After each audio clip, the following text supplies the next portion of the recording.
You ever had a game franchise that you wish you played when you were younger and while growing up? For me, I have a couple that I finally started playing now, like Final Fantasy, Metal Gear, and Resident Evil. But I started playing a game franchise a couple years ago called Bioshock, and I love this series. I love all the games in it. I think they're expertly crafted. They put you in an amazing world where you can experience these stories that I've never heard before and play these moments that are just so well crafted. So today I will be comparing Bioshock 1 to Bioshock Infinite, and how I will be comparing them is by 3 categories. Whoever has the most points at the end of the video is the winner and is deemed the best game. The 3 categories is going to be the setting, where the game takes place and the area it's in, the gameplay, just how good the game feels, how the combat feels, and lastly the story, of how well the story is, how interesting it is, intriguing, just overall how good of a story it is. Now, this is only for entertainment purposes. Like I just said, these games are amazing. I love to play them. They're great games. Some of the greatest games ever. So this is just to break down the games and talk about it with you guys, because I think it's a fun way to make a little game out of it and hear what you guys have to say, and you guys can hear what I have to say. And I want to say thank you so much for all the love and support you've shown on my last video. If you haven't watched it, go watch it. It's I compared Spider-Man 2018 to Arkham City. And it was fun just having discussions and you guys having a discussion down in the comments. So I'm going to ask you for this video. Leave a comment and a like down below saying what you remember from Bioshock, or what are your greatest memories, and what do you even think about the games overall. But yeah, and one last thing.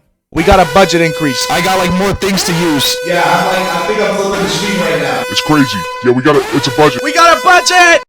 Who did it? Raiden, show me. Raiden, show me who did it. She kind of bad though. Is that Frost?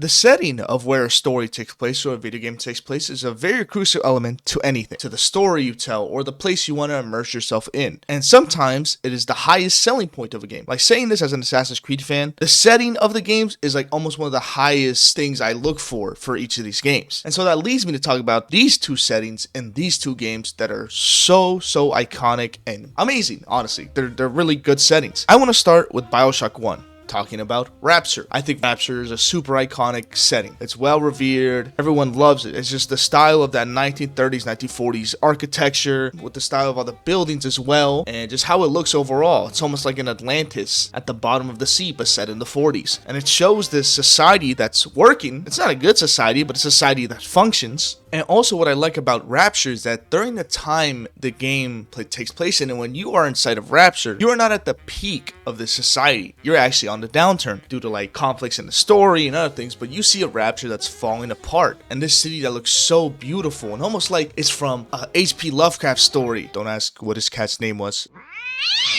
And then you see it crumbling, falling apart, and I really like how that looks as well. And I love how the splicers are dressed that way, how all the characters are dressed that way in that 40s attire. And plus, it's at the bottom of the ocean. It looks beautiful. Seeing outside any window and you see that big blue ocean with all the fishes, octopuses, and even when you first come in there through the lighthouse and seeing that first opening of Rapture, it looks beautiful. I love it. And even how they use like the old technologies, like how the big daddies are in these old scuba suits. They just look so cool. And now I want to get into Bioshock Infinite with Columbia, which is almost the exact opposite of this town, where instead of being in the bottom of the sea, it is in the clouds. It is a floating city.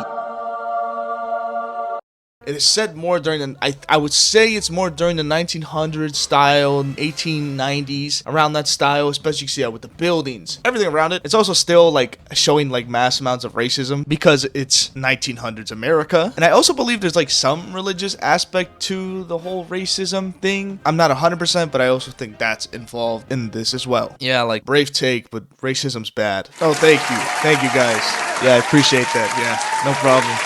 Thanks. Yeah, Columbia is beautiful. Like, it looks like you're literally in like a godly heaven, which is, I'm sure, the point of it. That's why it's in the clouds. And also like how you can see how the cities are floating. And I know it's not practical. I know this can't happen, but they make it look practical. And it's more like steampunk-esque as well. And especially how like the bad guys look like in Infinite, like how they're designed, fits the aesthetic as well. And I think it looks very cool. It's a very beautiful looking game. And I also love the design of Songbird, where it's like almost like a Big Daddy, but it's a big bird. But yeah, both of these areas are so beautiful, and like the world that they set for the whole games. But I think if I were to watch a show about these games, I would want it to be in Rapture. And just because I love Rapture so much and the design of everything and how everything looks, I think the point is gonna go to Bioshock 1 with Rapture.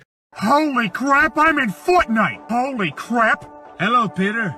Alright, well, let's get straight into gameplay. Don't worry, guys. I'm well aware these games came out in 2 different times. I know that. One's the first of its series and the other one's the third. I am aware. I just think that, like, what else am I gonna compare? Like, gameplay's gameplay. Just because the game's old doesn't mean the gameplay's bad. And just because the game's new doesn't mean the gameplay's good. So I feel like you always have to compare the gameplay and just take everything with, like, a grain of salt when you're comparing them. But since I started with Bioshock 1, I want to talk about Bioshock Infinite first. Now, Infinite's gameplay, since it's a newer game, it looks great. It flows great. The game feels good overall. I love how the game feels. There's even a sprint button, and I love me a sprint button. I love sprinting around the map. Bioshock 1 doesn't have a sprint button, which is fine. And also, Troy Baker is the voice actor for your main character, Booker DeWitt, and boy, do I love me some Troy Baker. So I love when Troy Baker whispers me sweet nothing into my ear. So that's definitely a plus. Yeah, this game definitely improves on traversal. You have the skyhook, and you could go on the sky rails and go across like areas where you have encounters, swing across different areas, and plus you feel faster. That's fun. That's a good thing. I think the guns feel really well as well. Whoa, I think the guns feel really good as well, since they're more toward the 1910s era of weaponry, and it feels cool to fight, and the combat feels good too. I like the enemy variety in this game. There's a ton of different enemies with different levels of difficulty that you have to use different plasmids on, so it's very, very fun. There's obviously systems that were implemented in Bioshock 1 that is still used in this one. So like going to areas to upgrade your weaponry, to upgrade your plasmids. All these things are still in this game. And I also like the plasmids in it. They're really different. Like there's the one with the horse, the taking control of something else, the water ones. There's a ton of different plasmids in this one that really change the variety of the game. However, I don't like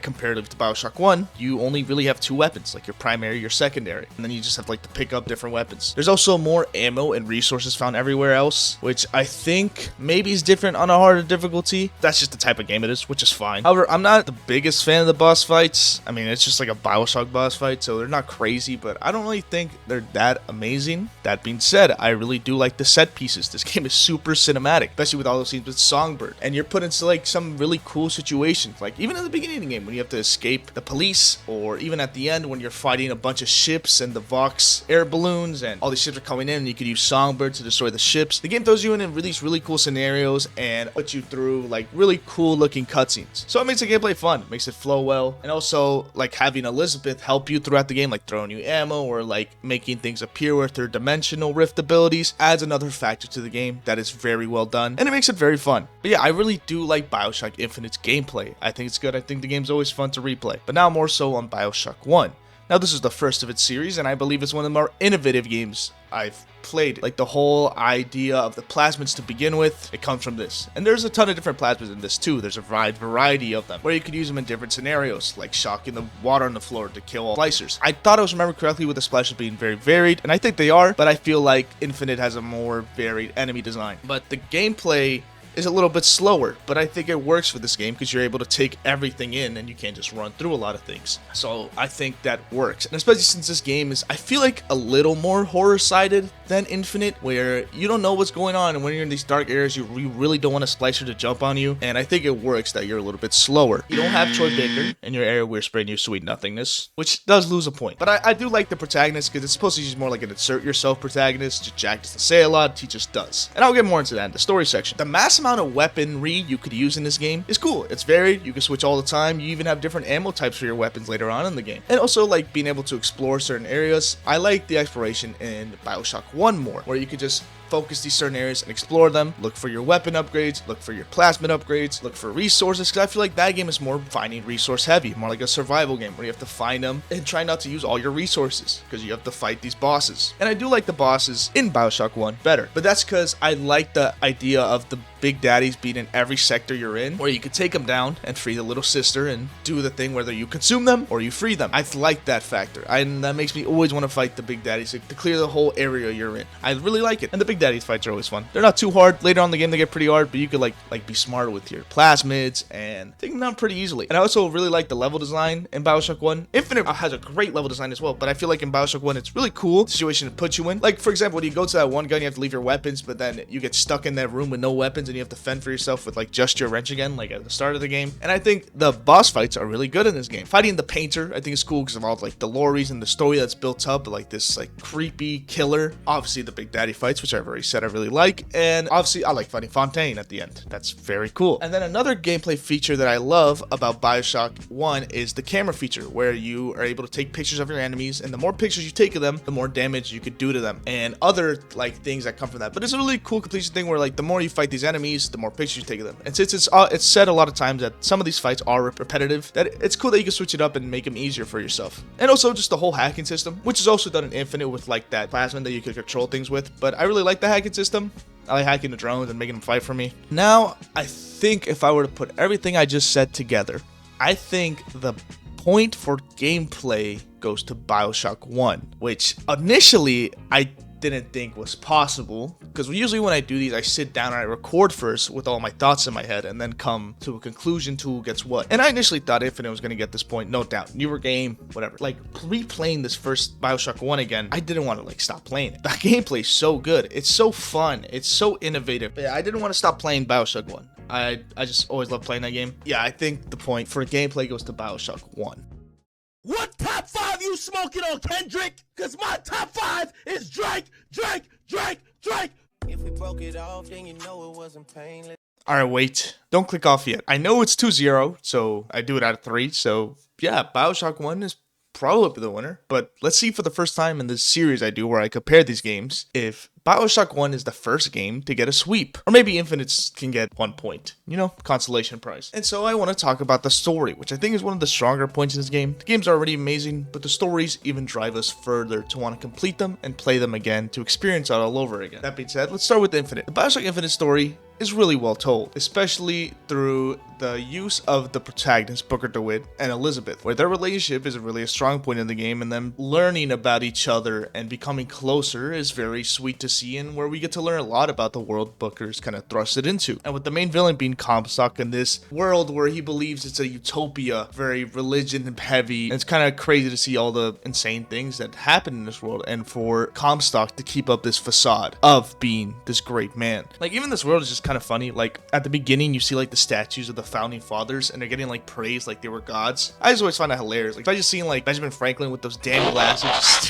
just sitting there looking down at his apostles. Like, it's crazy. These stories are very rich. If you listen to all like the little radios and the messages, you learn a lot of lore. It's flooded with depth and lore. More things to learn every time. I rarely recommend seeing a video about both of these games and their stories, because they're amazing. As the game goes on, the story keeps evolving, especially where you start learning more about the Lutece twins, which are a little bit strange. I'm not going to go over the whole story here, probably some key points, like mostly the ending. The realization where Booker DeWitt is Comstock. Now, this ending throughout the story has confused everyone. It's confusing when you first played. It's kind of just, it all gets thrown at you. For me, I understood that I was Comstock from another reality, but everything else just kind of gets crazy. So I think it is necessary to watch something to fully understand it, because it is a really good story. But basically, when Booker is like recovering from being in the Wounded Knee, which was a giant massacre in the real world, after that, and like from all this trauma, he starts drinking, gambling, and he gets himself to a gambling debt. So the Lutece twins come to him and say, hey, we could clear your debt, we just need your daughter. Booker gives the daughter, he regrets it, tries to stop it, but happens anyways, and all this trauma is pushed in the back of his brain where he doesn't even remember this really. That daughter, Anna DeWitt, is actually Elizabeth. So we're reunited with our daughter, and actually the person who took our daughter and who hired the Lutece to do it was Comstock, because Comstock is DeWitt and is infertile from the constant use of technology that the Lutece developed. And since he's supposed to have a profit, it doesn't work for him to be infertile. That's why he steals Elizabeth, and then the Lutece are the one to set up Booker to free Elizabeth. But I like how they always put in and cement the facts with little things, that everything that happens